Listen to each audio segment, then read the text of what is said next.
Betty Ann Hagenau is going to talk to us from the Bay Area Anti-Trafficking Coalition. One unfortunate thing about our system is I don't have a microphone on that particular computer, so we won't be able to talk with her with our voice. But we can hear her, and then I will also type in questions and things. So as the talk is going on, please write down questions. We will grab them from you, so just raise your hand and take the questions, bring them to me. I'll type them in, and we'll interact with her that way. So is everybody down with that? Excellent. So let's get started. I'm gonna start her up here.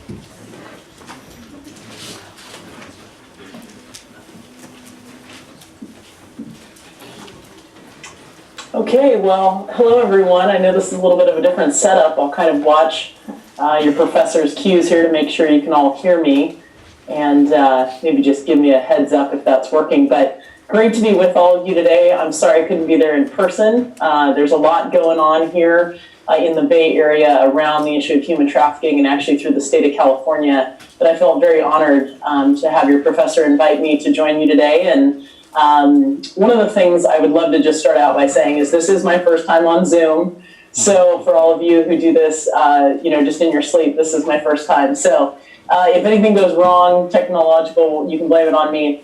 What I thought I would do is start off with a little bit of an intro about myself and about our work in the state of California around the issue of human trafficking. And then we'd love to open it up for questions and see what this brings up for you. I know for some of you, it may be a very new conversation to be learning about the issue of human trafficking. And for some of you, you may have already either heard about it before you got to Sonoma State, or have an extensive background potentially of having already done an internship or whatnot with someone who knows about this issue. But like many of you, I'm somebody who actually heard about this issue on a global scale to begin with. Basically heard about it through working for a group called International Justice Mission.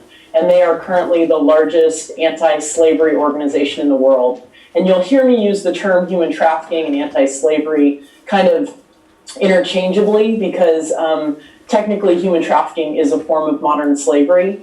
And what's been my journey has been really that process of understanding that this isn't just happening across India and the Philippines and all across Africa, basically in every country in the world. But that it's happening here, and that as somebody who grew up in the state of California and who loves where we live, I was shocked to find out that this was happening in our neighborhoods. And so it's kind of like, as I've uncovered more about this issue, it's also been very humbling to see that it's also gotten closer and closer to home. And the very first time that I decided to hold an event with some of my friends and just decide to raise awareness about human trafficking happening here in the state of California, I'll bring you back to 2011. This is when we did this, but we ended up having Condoleezza Rice, the former Secretary of State, be our speaker, and we had some musicians show up. And it ended up being that we had 1,700 people show up because there was such an interest to learn more about the issue of human trafficking. And I happen to be from Danville here in the Bay Area, a very small town. We used to call it Shelterville. Never would have thought that trafficking touched a small town like that. But as I was there with Condoleezza Rice and all sorts of local advocates about the issue, was surprised to hear that they were actually doing a huge operation, law enforcement-wise, in Danville the weekend of our conference. And we ended up having them uncover a brothel that had been housing young girls and been shipping them all over the world and all over the states for 14 years. So I thought, what? When I'm thinking about everybody thinking about this happening here in California, I never would have thought I would have started from the place of it happening in my own hometown. So I'm going to jump to a few slides here as we jump in, just to kind of make sure that we're all on the same page of what we're talking about. If you can believe it or not, as I began this work, I literally had people stop me and say, oh, you work for the Bay Area Anti-Trafficking Coalition. Thank you so much for working on the issue of traffic. and they tell me what freeway they live by and what on-ramp, and I'm not kidding. People thought that I was actually working on car traffic. So it's quite a transition to then move to the issue of talking about the trafficking of humans. And what has been happening is, that we really are at a point where people, even gangs, are realizing that instead of selling guns or drugs, they're actually moving to the sale of humans, because that is something that they can sell over and over again. So we are talking about something that's very hard to hear, something that's very dark today, but I want to let you know that, having been somebody who's been working on this issue and speaking into it since 2002, I've continually just been encouraged by the community and by people like yourselves that are just interested in learning more. And I hope by the end of this presentation that you can actually know what to identify and look for in your own community. There's even places that I'm going to talk to you about where it could potentially be happening on campus where you are right now. So it really touches home. We're going to keep this really personal, and I would love to show you a couple slides, but then, as I mentioned, I'm very like to interact and have some questions at the end. So when we talk about the issue of human trafficking, we're talking about the sale of human beings and the controlling of a person through force, fraud, or coercion. So those three words are very important in the anti-trafficking world, because you have to be able to prove that somebody has a third-party entity that is controlling them, controlling their time, controlling their travel, potentially controlling their passport or any kind of paperwork.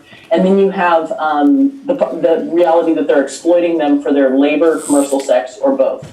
So I'd love to stop and say, some of you probably, if I said, hey, do you know what human trafficking is? The constant text that we mostly hear it of is in the realm of commercial sex, right? We hear of either young girls or maybe a massage parlor that seems to be a front for trafficking, and it involves sex. But the larger issue is actually one of labor. It's actually that in the world, let's see if that jumps back to me there.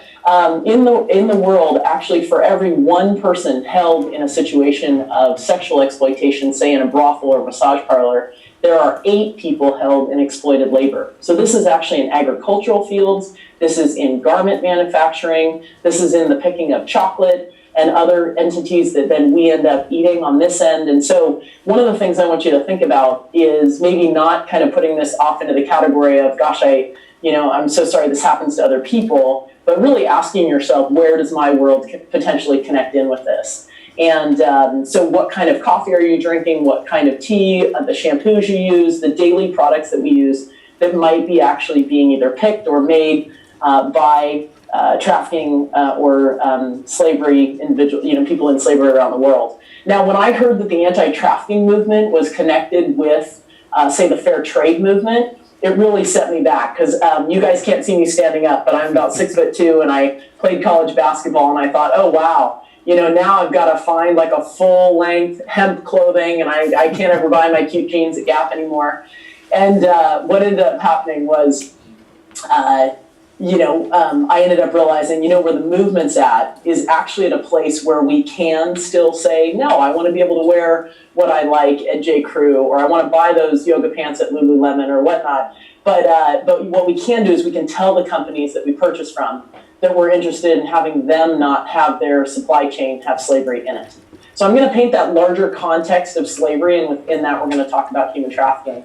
But there really is something that you can do as a consumer, and where you spend your dollar is going to be a very important part of this conversation. What websites you visit, things that you do, and how you spend your personal time really connect in with this issue. So I'm going to go through a few slides here just to bring you up to speed. So I want to make sure we're all on the same page about in terms of what human trafficking is. This is us just around the Super Bowl. We ended up doing a big billboard campaign. There's over 58 organizations in the Bay Area working to fight human trafficking. Now that's both international and domestic. In Sacramento, there's 87. So you can imagine in the state of California alone, there's probably an estimate of 250 to 300 different nonprofits that are trying to fight different pieces of this issue. So for any of you that are looking for an internship or would love to take this on as potentially even a career, there are a lot of opportunities. What I'd like for you to think about today is about where is your point of entry on the spectrum of engagement. There's some people that would love to get involved with law enforcement. There's some people that would love to work for, say, an aftercare home where victims of trafficking come in and are looking to rehabilitate. And there's all sorts of ways within healthcare, within schools, within hotels and hospitality, places where human trafficking training is becoming very important. So we're really working to take what people understand on the global scene. And when people realize or hear a news story about it happening locally, all of a sudden it starts to get a little closer to home. And they kind of go, wow, maybe I should know more about this. Or gosh, what would it mean to call in a tip if I saw something suspicious? But before we really talk about activation, we have to also acknowledge that it's hitting our homes. And that is by the internet, that is by what we're purchasing online, that is by the huge connection with things like pornography, and that so many of those people that are on pornography sites are actually not willingly there. There's actually somebody either beating them, not giving them food, even potentially all sorts of brutality to keep them in that industry. And they aren't able to leave. There's also video games that actually have really strange quirks to them. One of them that I will give you the example of is Grand Theft Auto 4, which has $4 billion in sales the last I checked. And in that game, if you're the person that's running the game, you can actually get a girl in your car, walk the car, and you get extra points. If you get out of the car and shoot her, you get extra points because you didn't have to pay. Those are the weird kind of things that are built into some of our video games right now. There's a huge discussion about ethics within the virtual reality realm, and those are all connected to the issue of why is human trafficking thriving in our society today? Why is this even what I would consider to be the issue of your generation? How is the exploitation of another human being okay within our current cultural and global systems? And so from our home is actually the place where we can become the best advocate. It's where we can actually decide what websites we visit, how we spend our time, what kind of things that we're going to look at purchasing, and then that's what impacts the local scene. And when we have the National Human Trafficking Hotline number in our phone, and we understand what we can do to actually report things we might see, that's how we're going to impact the global scene. If any of you are like me, it's a little bit daunting to hear that over 40 million people in the world today are held in slavery, and that a large part of that is considered human trafficking, which is where a third party is really moving an individual to different places to be able to exploit them both either for labor or for sex or both. So here in Northern California, the first case of human trafficking that was ever prosecuted was a little bit south of where you guys are, but it was in Walnut Creek, which is just a little suburb of Berkeley. And that surprises a lot of people, especially here in the Bay Area. People would have thought, oh, it would be in East Palo Alto or Richmond or, some poorer places where they would say socioeconomically, that there was a lot of poverty and a lot of crime. And it was shocking to have it happen in Walnut Creek. And in that case, it was actually a nanny who was doing domestic servitude, that she had come from another country and had been told that she would take care of these kids in exchange for her housing. And as soon as she got here, her papers were taken away. She was threatened. She was made to live under the stairs and given very little food to eat.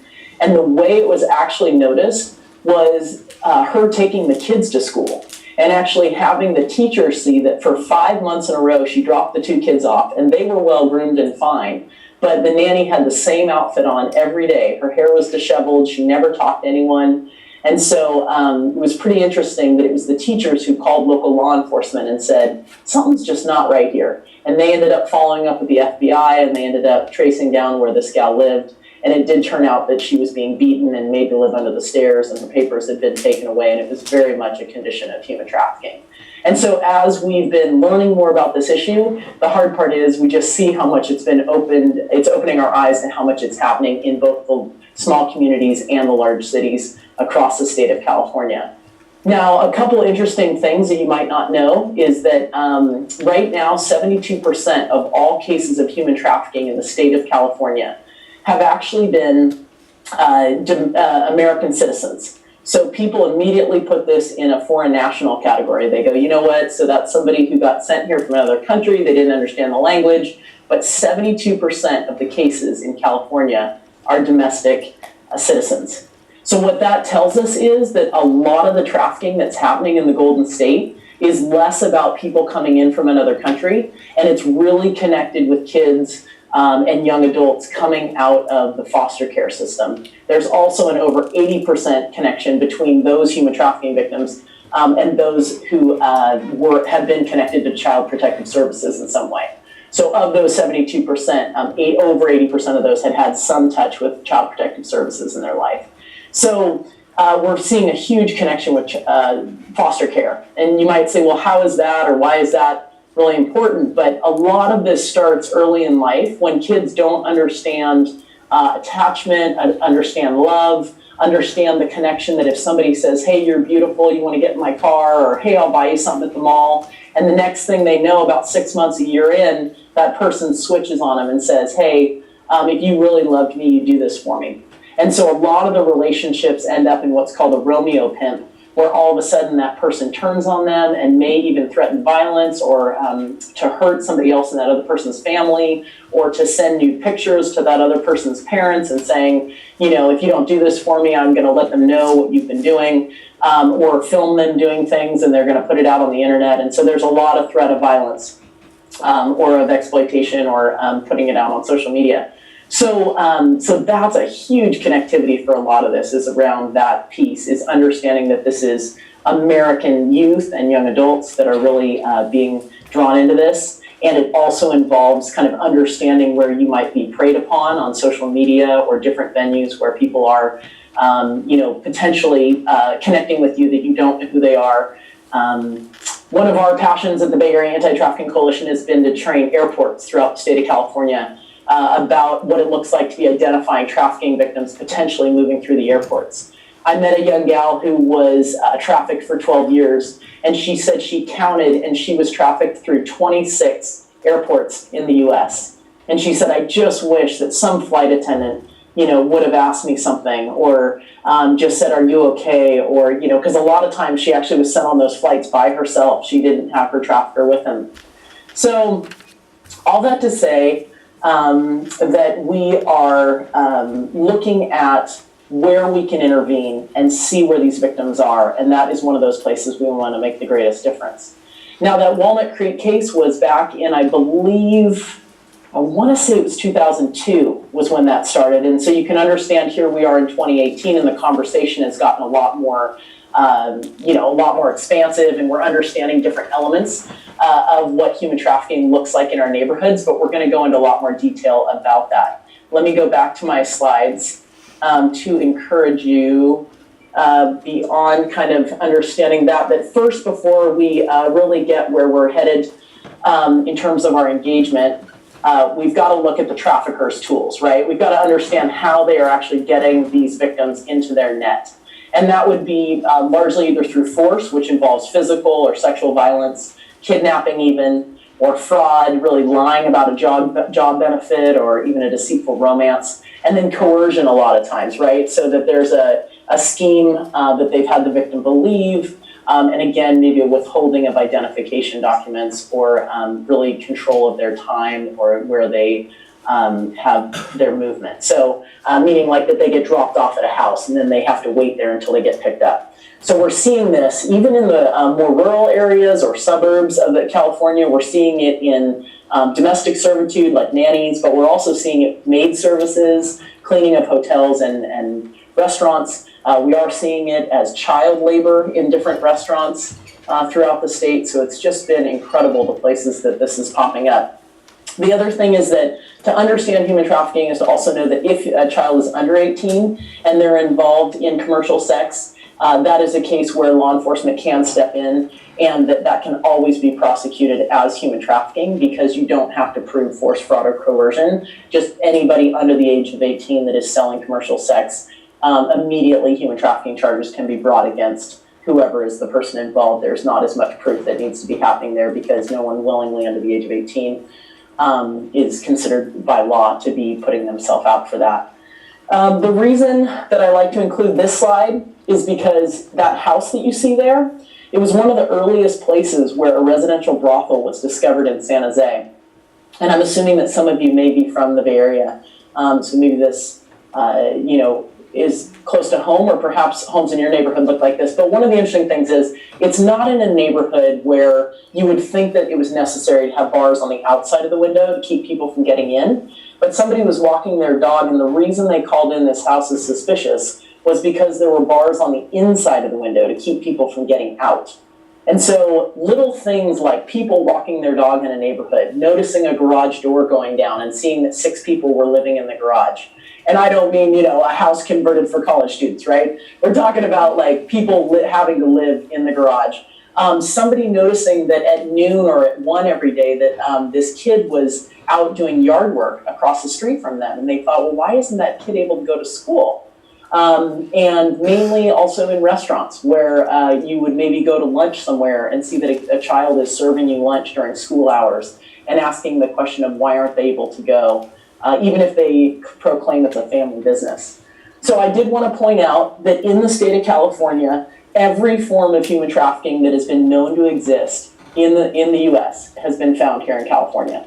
So for anybody that wants to tell you that it's not happening here, really just needs to know as much as you've heard today. You are now the local expert of saying, look, we really have to understand that it's right below, it's right beneath our eyes. It's right beneath the surface. And so we need to know how to identify it. So some of the faces of human trafficking that I've talked about is domestic servitude and maybe seeing a nanny in the neighborhood. Also understanding that nail salons and massage employees are one of the places we're finding a ton of exploited labor and also sometimes sexual exploitation, as well as a child working at a restaurant and a lot of forced labor. Some of the things to ask yourself if you saw something would be if somebody's accompanied by a controlling person, they're not able to speak on their own behalf. We've noticed that a lot in the healthcare industry, that a lot of emergency rooms are actually now equipped with signage on the walls saying, are you here on your own fruition? Is somebody who's with you being controlling? If so, that is such a great place for us to train personnel within the healthcare industry, because there's all this private, client doctor privilege, that there are certain situations where that doctor has to look at that other person and say, sorry, you have to stay outside this room. So it's one of the places we're seeing that most people, that 30% of the time, right now is the statistic, that a human trafficking survivor has said that they came in contact with healthcare and they felt that they could have done something to help them. So that's one of our interesting stats that keeps us really compelled to train the healthcare industry about how to identify victims in their midst. But also being transported to and from work. I happen to live on the peninsula by Stanford University, and I often see in the more higher economic, socioeconomic neighborhoods like an Atherton or a Hillsborough, you'll see people standing out in front of homes, and they had cleaned the home, but now they have to wait for a van to come pick them up. And sometimes if those vans are tracked, then they watch the van just goes to another house and another house and another house, and those women are never allowed to rest. They give the money over to the person driving the van. Those would all be red flags that could be human trafficking. If somebody mentions a debt that they owe, or that they do mention that they have a lack of control over their schedule or over any part of their life, that could be a sign as well.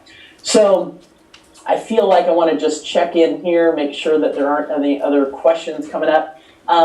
But I do like to give a lot of anecdotes, and I do know that some of you may be saying, well, you work in the Bay Area and that's not where we are up here. But I can tell you that actually the landscape from rural to urban, from kind of metro centers of San Francisco, all the way up to in Oregon where I went to school, the amazing thing is that what's happening is mainly vulnerable youth, as well as homeless folks, any kind of marginalized populations. We are finding that transgender and LGBTQ folks are at higher risk for trafficking, because so many times they are being kicked out or excluded from their families, and they turn really to the streets and to really just figuring out how to live. And so when somebody approaches them, somebody who's homeless, and somebody says, hey, I'll buy you a meal, and you want a milkshake, and the milkshake's drugged, and the next thing you know, you end up having that person get in a car, and they've been drugged, and they get taken out to an agricultural field in Central California, or perhaps in Northern California, up by where you guys are, and it's just really hard to then find that person, because they've been taken out of area, all their electronics have been taken away, and they didn't necessarily have the tightest network that was watching where they were as well. one of the interesting places when you kind of consider where the most human trafficking is happening is that at least in the US, let me start there, places like San Francisco, places like San Diego, Portland, New York, Houston, Ohio are some of the interesting places where it's a real hub. Now in Portland, it is part of my earlier story is that you have a lot of street youth in Oregon that have already kind of said, I don't really come home every night, I'm out with my friends. There's a lot of drug use among this kind of street population in Portland, and so they're finding that it's actually a very vulnerable population to be trafficked, because those are already kids that weren't checking in at a home base every night. And so all of a sudden, 4 nights later, to have somebody say, well, gosh, Johnny didn't come home tonight, to start trying to find somebody 4 or 5 or 6 nights into when they might have been taken is a lot harder to track somebody down when they might have gone. So it's one of those things where we're learning. Ohio is another hub, and that's because of all the major interstates that go through Ohio. And one of the major places where human trafficking happens is at truck stops. And it's just horrible to hear, but a lot of women and young boys are dropped off there, and there's a huge stance in the trucking industry, actually, against human trafficking. And that is by this group called Truckers Against Trafficking. And they're saying, hey, this is my livelihood, this is who I am, and I definitely don't want to have this in my industry. So fascinating there. But if you were to really say what country is it most prevalent in, you could look at the Walk Free Foundation. They have just come out with the Global Slavery Index. It's interesting because human trafficking, as I'm talking about, really is the exploitation of labor and sex. But when you really start talking about the larger landscape of slavery, it does involve child soldiers. It involves organ trafficking, and I mean ORGAN, when people are actually paid or exploited or drugged to then have organs taken out of their body to be sold on the black market, or to hospitals in the developed world. You have these other categories. So you have forced marriage. You have these areas where that is included in the Global Slavery Index. And so when they come up with saying 40 million people in the world are enslaved today, that includes the forced marriage and things like that. So I would say they say that the most slavery in the world is happening across Africa, and that is largely because it's not only happening in those countries, but there is a lot of immigration from those countries as well to other parts of the world, where then they are also exploited. So for instance, in Paris, I have a friend working on the issue of human trafficking, and she said that 80% of all the sex workers in Paris who she's interviewed are from Nigeria. So instead of just continuing to work in Paris, she said, well, why don't we get a trip together and go down to Nigeria and talk to some people in power about why is that just such the interstate, if you will, from Nigeria. And so she learned a lot about a lot of the cultural customs and both kind of the families that didn't know where they were sending their child, and then also the ones who were quite proud of being able to have a child off in another country that was sending them money home, not realizing the extent of the exploitation that was happening to their child. So that's some of what I know about the global landscape, but I would encourage you to look more at the Walk Free Foundation if you'd like more of those global slavery numbers. When we look at how we approach this issue, one of the most interesting things is I'm a big fan of not recreating the wheel. And a lot of us want to say, how can we make the biggest difference right now in the city we live in? And the biggest thing that we can do as individuals is look out for where we may be coming across this. As I've worked with so many people in law enforcement, they say, we have murders, robberies, and rapes. We can't necessarily go to when somebody calls us and says, hey, there's somebody, who's begging out in front of Safeway, and I see them dropped off by a certain car every day, and at the end of every day, they're collected by the same car, and you can see the money handed over to the driver. That very clearly could be a situation of trafficking. However, when you have murders, robberies, and rapes, a lot of law enforcement is like, how do we get the personnel and the time to go do the surveillance on these human trafficking cases that are coming up? And that is a huge question right now. And so in all the counties of Northern California, Sonoma County, Yolo County, as we go to the border, we are really working on not only having, aftercare services and places where these victims once rescued can go, but we are working statewide on looking at law enforcement training and how do you really help law enforcement know how to identify trafficking happening in our midst know how to take those tips that are coming in and decide, well, gosh, we got 5 calls on this one massage parlor, maybe we should go check it out. And so I kind of believe that, all of us being the people that are calling in the tips is the way that we're really going to then tip this so that traffickers find California a place where they can't do business. Otherwise, we end up with this real disparity between awareness can grow, right? Human trafficking is mentioned on sitcoms, is mentioned on all sorts of media, in movies. People have a sense of what human trafficking is, but if you really ask them, if you saw something that was suspicious, would you know what to do? A lot of them wouldn't know to even call 911, right? Or call the hotline number. And the reason why I'd ask all of you to put this hotline number in your phone today is because you never know where you might see something. A lot of you, if you have a job either on campus or off, you're coming into contact with community members. It is something where, or even when you're biking to campus and you see something at a house that might be suspicious, it never hurts to anonymously call the hotline. It's 24/7, and what they are doing is they're collecting, when somebody calls in on something, they know how to connect with the local law enforcement in the appropriate ways to make sure that that's followed up on. So I really encourage you to consider that. Consider the ways in which you can respond to what you're learning today, and a big piece of that is to have the hotline number in your phone. Before we go to responses to human trafficking, let me just check in one more time with the questions coming in. Do victims of trafficking resist seeking help due to fears of deportation? That's a great question. I would say overall, even though I've mentioned this in the context of slavery, one of the most interesting things is that, when you look at the issue of slavery, when you talk to a human trafficking survivor, this isn't so much about physical chains, it's about emotional chains. And it's about people saying, yeah, that trafficker came and I thought he was my boyfriend at first. But when they came from a broken family, or where they had seen domestic violence, or where they had experienced drug use or substance abuse in the home, to them, it was still the best option, right? And then you have, obviously, the immigration rules and things that are happening in our society around that, where you'd say, well, gosh, would anybody step up if they had any fear that it was going to mean that they're going to be deported?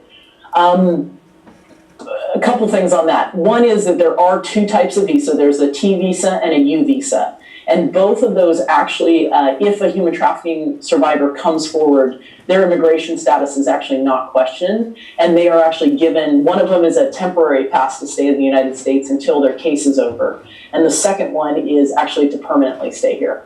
One of the things that's most concerning about trafficking victims right now is that there hasn't been a huge connection between those international survivors that have come forward and making sure that if they do get to go home, let's say because most trafficking survivors that are from another country, their first thing is my experience of coming to the US was horrible. I want to go back home to where I, know the culture, know the language. But what happens is a lot of times is they just fall right back into the hands of traffickers again. Because if we don't make sure that they are leaving the US and going home to a situation where, they have an understanding of what happened to them or how they got into it, we're finding that a lot of those victims then just get re-trafficked again. And so how do we stop that, that kind of interstate going that way, and how do we help people really not have the recidivism of becoming a trafficking victim again? And a lot of that has to do with actually taking the time on the front end to make sure that when somebody is, say, arrested in San Francisco, that if they're from Phoenix, or if they're from Oregon, or if they're from Thailand, that we take the time to make sure that where they are being passed off to is a place that is going to be safe and secure for them to rebuild their life.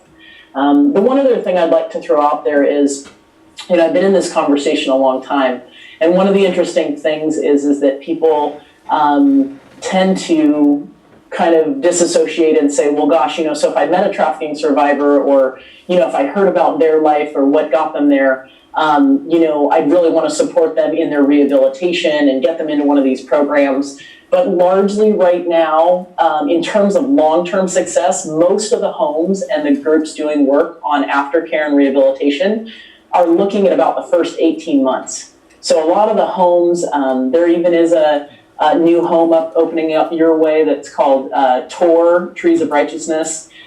There's a home here in the Bay Area that's called Freedom House, but it's got only 8 beds. I think TOR's maybe going to have 12. The hard part is these homes are incredibly expensive to run in the state of California.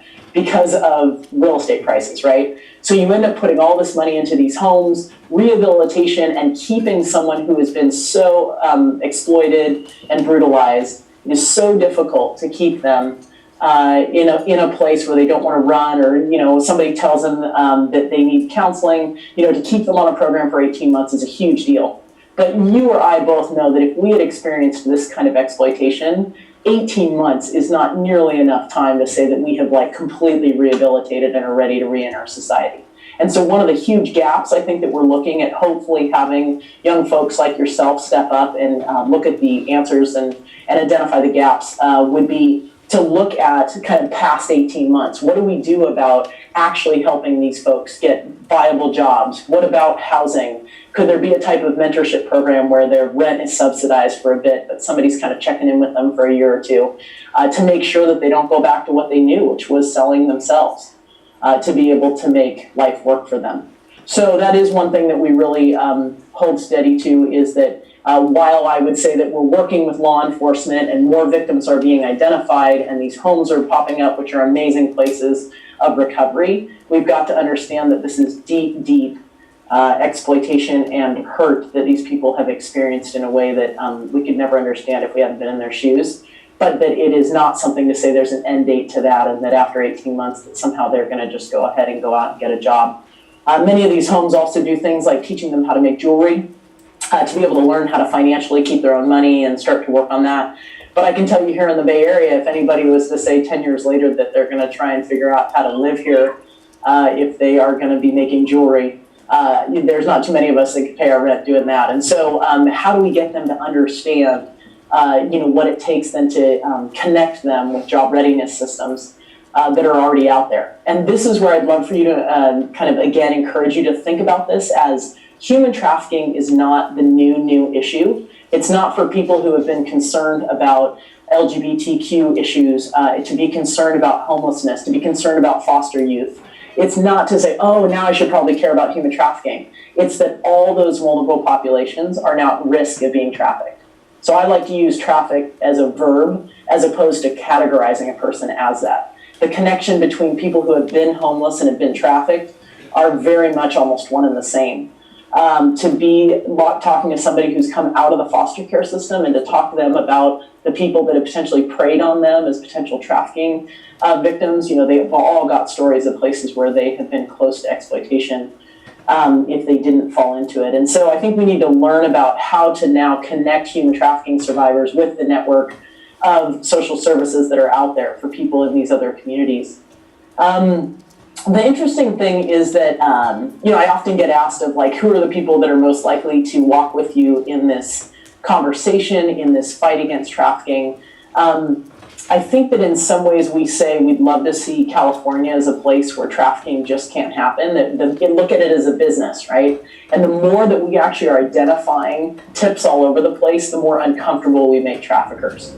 We make sure that we feel like wherever they go, somebody's watching them, and that makes them uneasy. And then they're going to maybe want to go move it somewhere else. And as long as we can be raising the water line here in the state of California about what the issue is and how we don't want it to be in our neighborhoods, I think we're going to push it out. And obviously then there's a national call to have that water line be raised at the national level.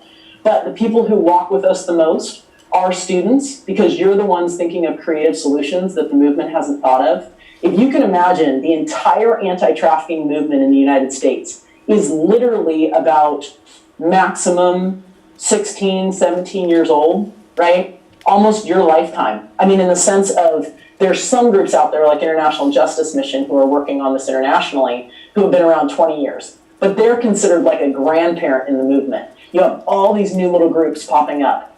And it's hard because here I live in the Bay Area and Silicon Valley and there's this entrepreneurial spirit. But I have to say that sometimes I feel like this is the entrepreneurial spirit gone wrong, where you get everybody with a little bit of an idea and a little bit of money, and they're all going in different directions. And so how do we bring kind of a consensus and a unity to the movement? How do we understand these gaps so that we don't have duplication of services? These are all the questions about where this movement stands at this point. But students, I would also say people of faith within the Jewish communities, Christian communities, Islamic communities, those are people who, the reason they feel so equipped to fight this is because they kind of have that that core group, that group they meet with every Saturday, every Sunday, every Friday, whatever day of the week it is, where it's like they can come back and say, we've decided we're going out and doing this. And then they check back with each other, and we're going to do this now. But that sense of having kind of a cohesive community group has been a real strong group that has stood with us. Obviously, there's concern about aftercare, where you say, well, but then is it all the religious groups that do all the,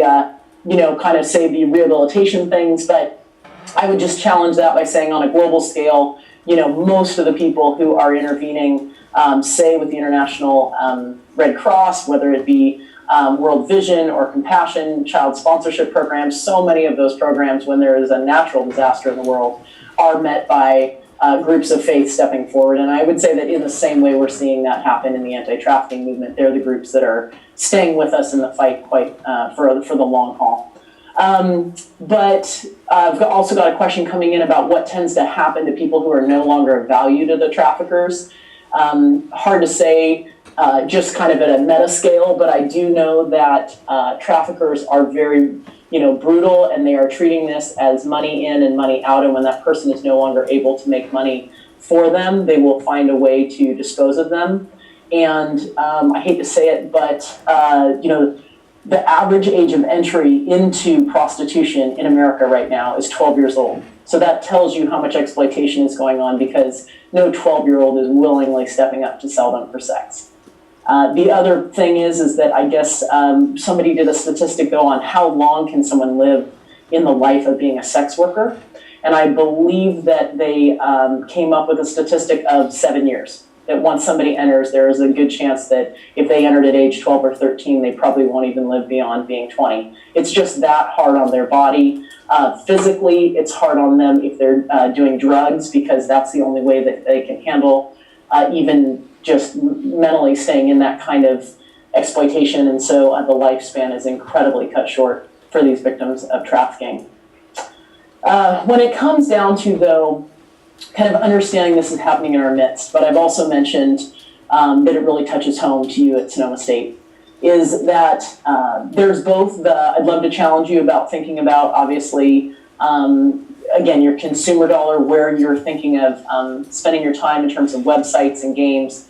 But there's also things around food service and different services that the university contracts with. And we've actually worked here with Stanford University quite closely to have them evaluate their supply chain in looking at who are their vendors and contractors who are bringing food and sheets and towels and everything else that it takes to run a university. I would challenge some of you to think about potentially having a group that comes around that and helps the university evaluate its supply chain. It would not be out of the norm, and Sonoma State would not be surprised or be like, oh geez, how did this get started? It really is a movement across universities to really be able to feel like you can say that the university you go to is not actually supporting potentially a middleman contractor who is actually exploiting its workers. So for instance, here you also can look at the land that Sonoma State owns. So here at Stanford, they happen to own the land where the Stanford Mall is, and they own the land where a hotel is. And that hotel was actually identified as a place where there was potential human trafficking and prostitution going on. And so we ended up getting involved and talked to the general manager and really stepped up even some undercover investigations at that hotel to see what was going on. And that was a huge thing for Stanford to be able to stand up and say, we're actually really concerned about what's happening on our properties, and we want to take more action on that. But the main thing I want you to really think about is your social media presence, is about where you're letting people into your life that you might not know. That is the number one place in which we have found, especially as we intercept people at airports, where somebody will say, oh, well, I'm flying to New York to meet my boyfriend. Oh, where'd you meet him? On Facebook. Have you ever met him? No. He sent you this plane ticket? Yep. He said he'd come and introduce me to his family. So I'm flying out there by themselves. Those are the kind of red flags that air flight attendants are now known to intercept, and actually can be ready when the plane lands in New York to be able to have that person never fall into the hands of that potential trafficker. Another question coming in is human trafficking getting more under control in Oakland with kids? Yeah, one of the things that's interesting is the larger conversation in the world is that, slavery in and of itself is kind of there's a possibility of ending it in our lifetime. And when I hear that being said, let me tell you from all my years of analysis on this is that they're talking about the larger supply chains, getting companies to care enough so that the Costcos and the Walmarts, you know, aren't buying their shrimp from companies in Thailand that are exploiting all these workers and have all these slaves out at sea that are bringing in their produce and things like that, and the shrimp. And so there's huge movements around that. And there's also within cell phones and technology, we're really looking at where every cell phone in the world right now has some metals that are mined by people that we know to be in slavery. So there's no like slave-free phone out there that you can buy right now. So there's some movement on the consumer front that I would love for folks to obviously think about. And before I just go too much further, I want to leave you with, I just want to put a slide up for you to think about. And that is, as you think about your response to human trafficking, think of it in 3 ways. I'm a big framework thinker. You know, think about those of us who want to do trainings, want to get into thinking about the demand side. How do you get people to really think about, you know, the difference of what websites they're viewing, or the fact that maybe they are purchasing something that was made by somebody in slavery, or maybe legal advocacy, you know, and doing things where there might be legislation that we could bring forward. Prop 35 was a big bill in California that passed a couple years ago by the largest landslide victory of any proposition in California history. And that was one on human trafficking that was making the laws for human trafficking stronger for traffickers. They didn't just get like 5 years, they would get like 97 years or more, so that the victims of trafficking would actually feel like they could tell their stories. If somebody's only going to get 2 years of jail time and then come out and kill you because you testified against them, you weren't getting a lot of people to testify. Think about if you wanted to be part of intervention, where it's like, hey, I have connections in the healthcare world, or I want to go actually see the places where there might be people trafficked in my community, that I could encourage them to potentially get out of that life or to seek help. Or aftercare is all about working with potentially an aftercare center or giving medical care, or even if somebody's wanting to get into counseling and therapy or job training, those are all areas where you could step in as a volunteer. But think about the area that maybe fits the best with who you are and who your life is. Again, I mentioned kind of the vulnerable, just kind of homelessness, at-risk youth, anybody who's doing a reading program or anything after school, you know, those hours where traffickers are waiting outside of schools for young people who they know go home to hours of not having any parents around. Those are people to connect in with. I did mention, obviously, the consumer piece, and just realizing that if California was its own state, we would be, I think it's the 9th largest economy in the world. So, I'm sorry, if it was its own country, I always say that wrong. If California was its own country, we would be the 9th largest economy in the world. And so what we do spend our dollar on makes a difference. I want to point out in that first box, slaveryfootprint.org, and just encourage you guys to check out Slavery Footprint. You go in there, you put in all these things you own, and it will actually give you a number of how many slaves that potentially work for you in the world based on what you own. And it's not a number meant to shame you. It's a number meant to really help you be able to send letters right then to different companies and really reduce your slavery footprint. It's really powerful. It's great. And lastly, I just want to share this. I know we're getting close to our time, but if any of you want to take a picture of this, or just, you know, I will send these slides to your professor, but thinking of ways that you can take your knowledge today and take it a step further, I'd really encourage you to put the National Trafficking Hotline in your phone. I'd encourage you to follow the BAATC on Twitter. We're very active there.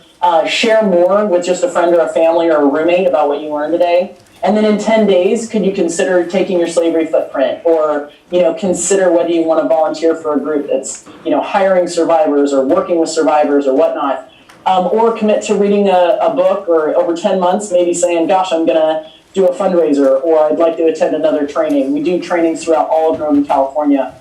You can learn more about the legal aspect by supporting a lawyer at Justice at Last. And that's not just financially, you can just get to know those companies. So I want to make sure that I'm not going too far, but I did want to say that it is becoming very commonplace to be able to feel like you can ask a question about trafficking or slavery with different places or places you go.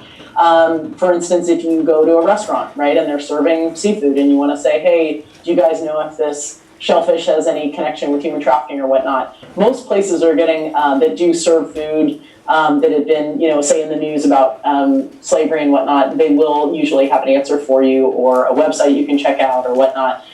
So it is something that you can definitely ask in your sphere of influence. Or if you go to Pete's, you can say, hey, what's your fair trade coffee you have on tap today? Any coffee shop, just ask them what their fair trade brand is. And that is, the fair trade label is known to be slavery free as well. So I'd encourage you to just think about your own life change. I'd encourage you to stay connected with us, follow us on Twitter, see how we can help you in your own activation around Sonoma State. And if there is anything you want to come together around with the university, or you just have further questions, please don't hesitate to connect with your professor and have him get you in touch with me so that we can continue to move you along your path of exploration. So I'm grateful for the time with you all, and you can tell me whether we have any time for questions. But again, just thanks everybody for listening.